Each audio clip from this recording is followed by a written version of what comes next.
Now, Japan may remove South Korea from its so-called whitelist of countries with minimum trade restrictions. The restriction list will expand from the 3 they removed earlier this month to over 1,100 items. And experts say that could not only threaten South Korea's exports, but also global economic growth. Our Kim Da-mi explains.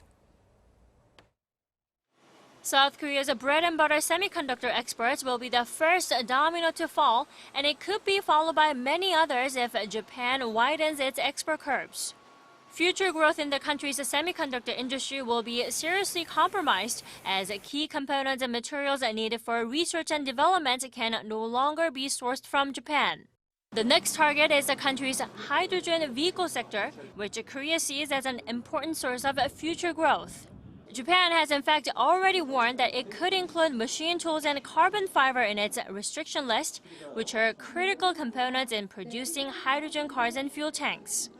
Korea is also a major producer of automobiles.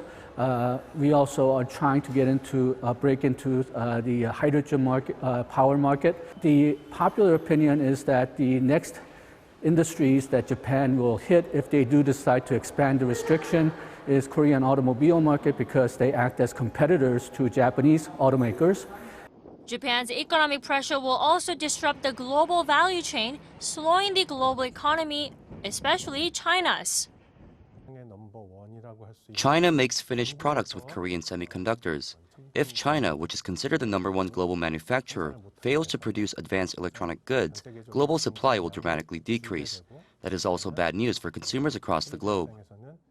The 1973 oil crisis was another political dispute which turned into a full-scale economic retaliation, and it weighed heavily on global economic growth, which fell from 7% to around 2% in 1973.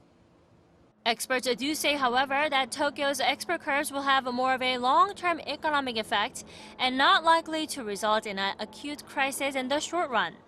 This, especially as South Korean firms are exploring all possible means to cushion itself from the impact of Japan's possible expansion of export restrictions.